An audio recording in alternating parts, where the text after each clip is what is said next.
Back to news. ఇక municipal ఎన్నికల ప్రచారంలో భాగంగా మాజీ మంత్రి బీఆర్ఎస్ వర్కింగ్ ప్రెసిడెంట్ కేటీఆర్ ఇవాళ ఓరుగల్లులో పర్యటించనున్నారు. నర్సంపేట, వర్ధనపేట, తాండూరు మున్సిపాలిటీలో బీఆర్ఎస్ పార్టీ అభ్యర్థులకు మద్దతుగా ప్రచారం చేయనున్నారు. అబద్ధపు హామీలతో గద్దెనెక్కిన కాంగ్రెస్ సర్కార్ మోసం చేసిన తీరును ఆయన ఎండగట్టనున్నారు. బీఆర్ఎస్ హయాంలో జరిగిన అభివృద్ధిని వివరిస్తూ, కాంగ్రెస్ పాలనలో జరుగుతున్న అన్యాయాలు, అవినీతిని ప్రశ్నిస్తూ ఓటర్లను అభ్యర్థించనున్నారు. వికారాబాద్ జిల్లా తాండూరు మున్సిపాలిటీలో ఇందిరా చౌక్ వద్ద ప్రచారంలో పాల్గొననున్నారు. అనంతరం నర్సంపేటలోని వరంగల్ రోడ్డు నుంచి పాకాల రోడ్డు వరకు రోడ్ షోలో పాల్గొని ప్రసంగించనున్నారు. సాయంత్రం వర్ధన్నపేటలో రోడ్ షో నిర్వహించి అంబేద్కర్ సెంటర్లో కార్నర్ మీటింగ్ లో మాట్లాడనున్నారు కేటీఆర్.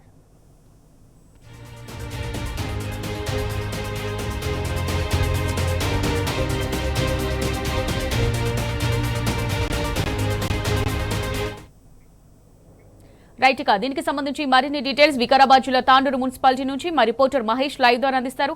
మహేష్, మరి కేటీఆర్ వికారాబాద్ జిల్లాకు సంబంధించి అప్డేట్స్ ఏంటి?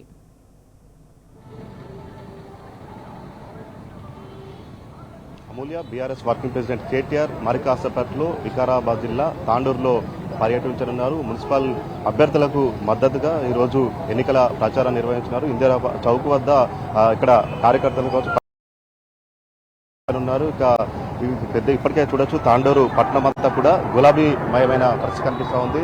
తాండూరు మున్సిపాలిటీలో మొత్తం 36 వార్డులు ఉన్నాయి. ఇక్కడ 36 వార్డులకు సంబంధించి మాజీ ఎమ్మెల్యే పైలట్ రోహిత్ రెడ్డి ఆధ్వర్యంలో కూడా పెద్ద ఎత్తున కూడా అటు ప్రచారం అయితే ముమ్మరం చేసిన పరిస్థితి కనిపిస్తూ ఉంది. నేడు ఈరోజు బీఆర్ఎస్ వర్కింగ్ ప్రెసిడెంట్ మరి కాసేపట్లో రానున్న నేపథ్యంలో పెద్ద ఎత్తున కూడా కార్యకర్తలు కావచ్చు, ప్రజలను కూడా మొబిలైజ్ చేస్తున్న పరిస్థితి కనిపిస్తూ ఉంది. ప్రస్తుతం మనతో పాటు మున్సిపల్ ఇన్ఛార్జ్ శ్రీశైల్ రెడ్డి గారు ఉన్నారు. వారిని ఈరోజు కేటీఆర్ గారు ఎన్ని గంటలకు రానున్నారు, ముఖ్యంగా ప్రజలను ఉద్దేశించి ఎలాంటి ప్రసంగం చేయబోతున్నారు? ఈరోజు తెలంగాణ రాష్ట్ర వ్యాప్తంగా జరుగుతున్న మున్సిపల్ ఎన్నికల్లో బీఆర్ఎస్ పార్టీ హవా ఉధృతంగా వేస్తున్నది. చాలా మున్సిపాలిటీలో జెండా ఎగరేస్తున్నాం. తాండూరు మున్సిపాలిటీలో మేము దాదాపుగా 30 సీట్ల వరకు గెలిచే అవకాశాలు చాలా స్పష్టంగా ఉన్నాయి. సర్వేలో తెలుస్తున్నది. అట్లాగే ఇంటింటి ప్రచారంలో కూడా ప్రజలు చాలా ఆశాభావంతో ఉన్నారు, ఉత్సాహంగా ఉన్నారు. ఎందుకంటే 10 ఏళ్ల కేసీఆర్ గారి పరిపాలనని ప్రజలు మిస్ అవుతా ఉన్నారు. కేటీఆర్ గారి దార్శనికత, ముందు చూపు, యువకుడు, అట్లాగే మున్సిపల్ శాఖ మంత్రిగా కేటీఆర్ గారు పనిచేశారు. మున్సిపాలిటీలని అభివృద్ధి ప్రధాన నిలిపింది బీఆర్ఎస్ పార్టీ. కేసీఆర్ గారి స్ఫూర్తి, కేటీఆర్ గారి దార్శనికత, ఇక్కడ పైలట్ రోహిత్ రెడ్డి గారి ఆయన క్రమశిక్షణ కలిగిన నాయకత్వం.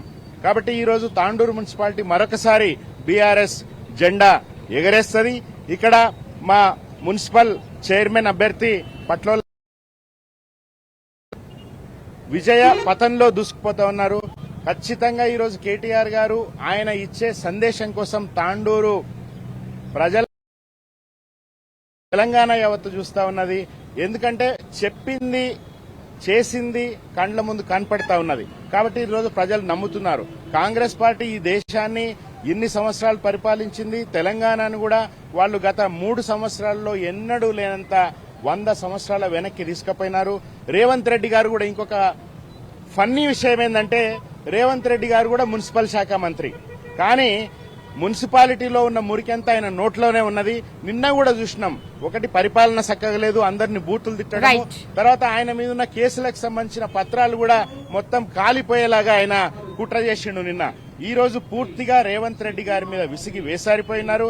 కేటీఆర్ గారు మరొక గంటలో తాండూరులో ల్యాండ్ కాబోతున్నారు. తాండూరులో ల్యాండ్ అయిన తర్వాత ఆయన ఇచ్చే సందేశం ఖచ్చితంగా తాండూరు ప్రజలకి ఉత్సాహం రేపుతుంది. తెలంగాణ